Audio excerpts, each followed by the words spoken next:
This is a demonstration of the number 6 canine wax-up. The first thing you want to do is outline how you want to develop your wax-up, outlining your line angles, mesial and distal, and your facial contour, your incisal edge, lingual and buccal, and the lingual marginal ridges of your canine. To begin the wax-up, we will apply a thin layer of base wax over the whole prep so that the continuing waxing process will be easier.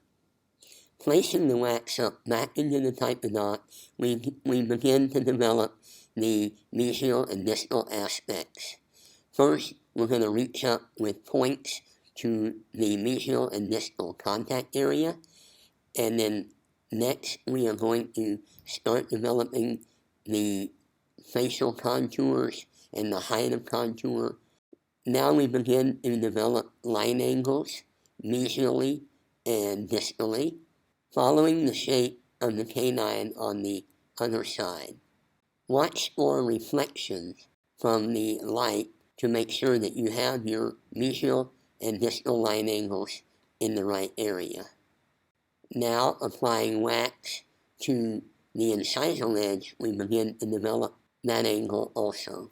Moving around with the wax-up allows areas that you've just worked on to chill or cool a little so that you can continue to add wax. Going through motion of occlusion will help you develop the length.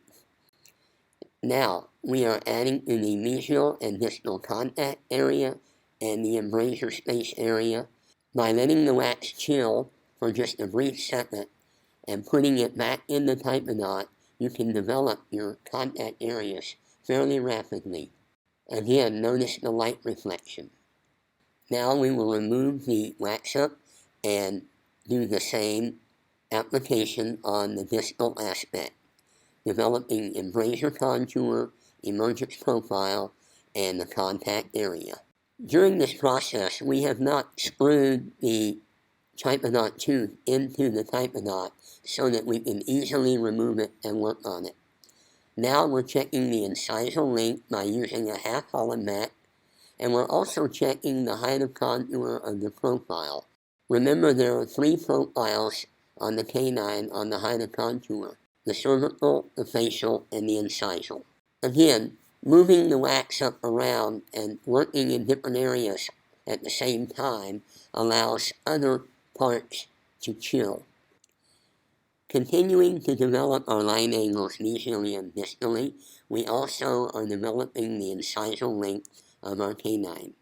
The canine should be almost the same length as your central, or your number 9 in this photo, so that your lateral will be just a little bit shorter. Moving to the lingual, at this point, we will start to develop it. This shows me an angle that I haven't seen yet, and we are looking at the mesial line angle, which needs more wax added to build it out into the right shape. Looking down the incisal edge will help you find that profile. Also, looking at the canine on the other side, we can see with the pointer here that we have a mesial line angle that's very visible out of the contact area. So we will continue to develop it facially. At the same time, we can develop our lingual marginal ridges. Occasionally, we should check our contact area, and also we will check our occlusal contacts.